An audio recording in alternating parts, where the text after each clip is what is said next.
Welcome, Dr. David Klein of the Stages of Life Institute in Longwood, Florida, but available to everybody in this part of the state at the Stages of Life and also at stagesoflife.net.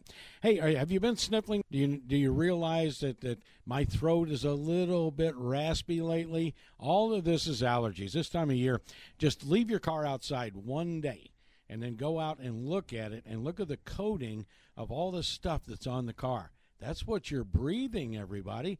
And then do this, like Larry Perry, the Magic Mechanic, would. Get out your air filter and just bounce it a little bit on the concrete and look how much junk is in your air filter. That's what's in your lungs. So it's allergy season, always in Florida, but arguably this time of year, it's even worse. So, doctor, what can we do about allergies? Well, there's really not a great deal that you can do about the allergen. Okay, they're going to be there unless we chop down all the trees and do the same thing with all the bushes, which every season or so I begin to think is a better and better idea. However, what you can do is you can deal with the ravages that it performs on your sinuses and on your lungs. Well, let's look at this thing, and how does this work? Well, pollen is a very, very small particle. Okay, it floats around in the air in a suspension of smoke. So, eventually it settles out on hard surfaces. Eventually it settles out on the flowers, which are its intended target. But it will also settle out in your lungs, in your turbinates, which are the bones in your nose, in your sinuses, on your skin, on your cornea, on your sclera. Basically, we're bathing in this stuff. And so what does it do? Well, for most people, nothing. Okay, any particular pollen particle isn't going to cause any great deal of discomfort unless you happen to be sensitive to that particular type of pollen. The protein on the pollen is what triggers this off. So some people may be allergic to ragweed. Some people may be allergic to oak, as I am. Somebody may be allergic to bottlebrush, as my mom was.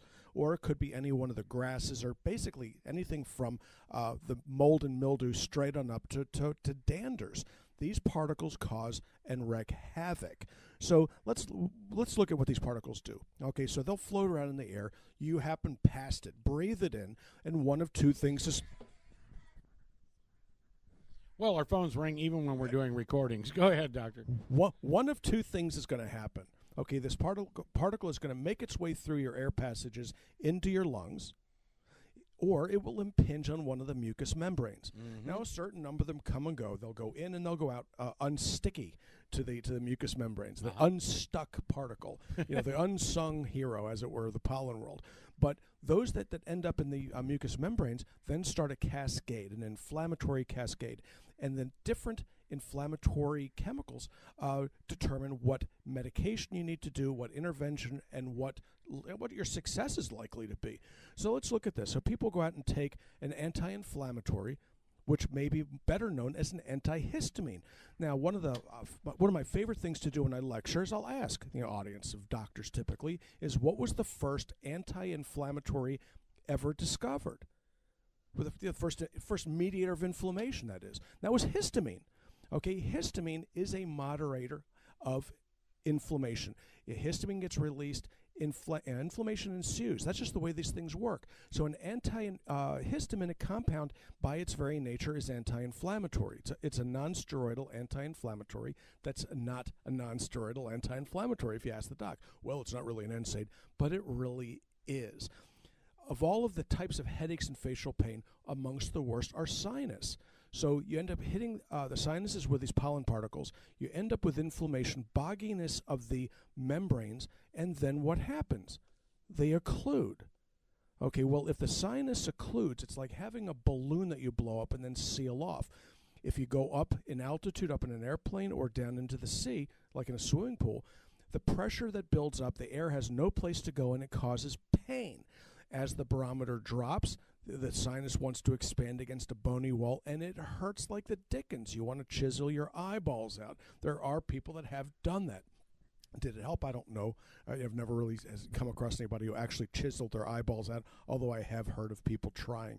So what do you do about the inflammation? What do you do about the symptoms? Well, first things first, if you take an over-the-counter anti-inflammatory, or for that matter, a prescription antihistamine, what else do? They dry things out. Well, the problem there is that it'll give you relief very, very temporarily. Then the relief kind of goes away.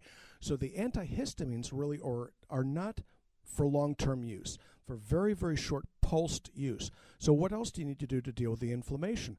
Things like Motrin work beautifully. Ibuprofen. Aleve works beautifully in conjunction with things that will allow the membranes to flush out. So what I typically do is this, is I'll start people on an antihistamine for a day, maybe two, but no more. I'll give them something called MSM, or methylsulfonylmethane, which is an anti-inflammatory that can be taken indefinitely without causing any rebound.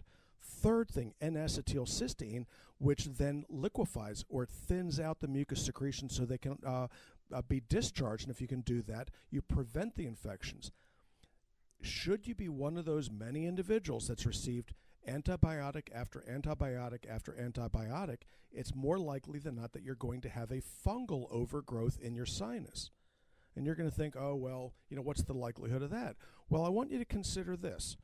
Go up into your attic with your garden hose and just hose everything down nicely, close it up, and come back next year and see if there isn't any mold in your attic.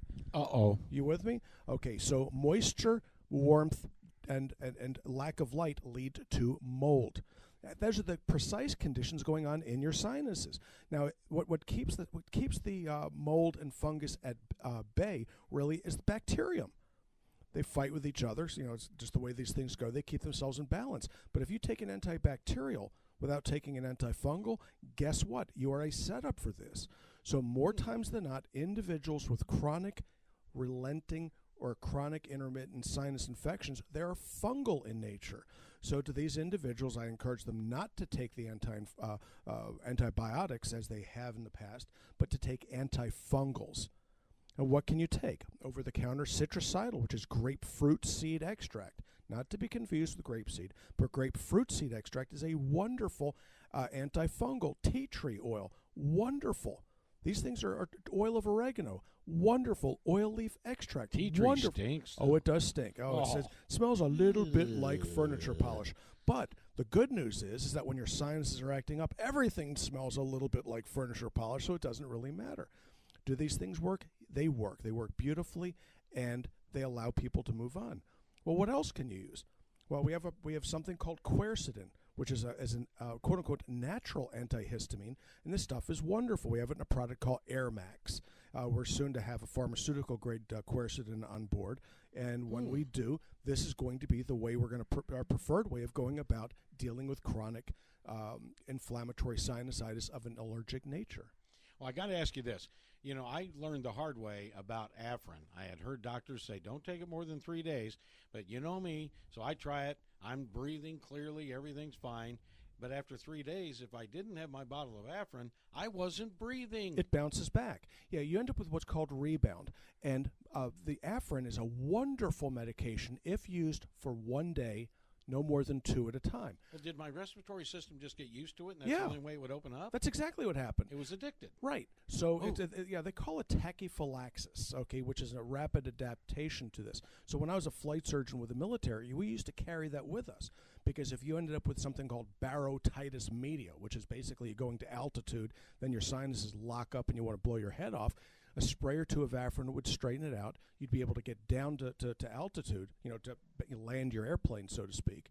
And then we grounded them for 3 or 4 days, sometimes longer, until things evened out.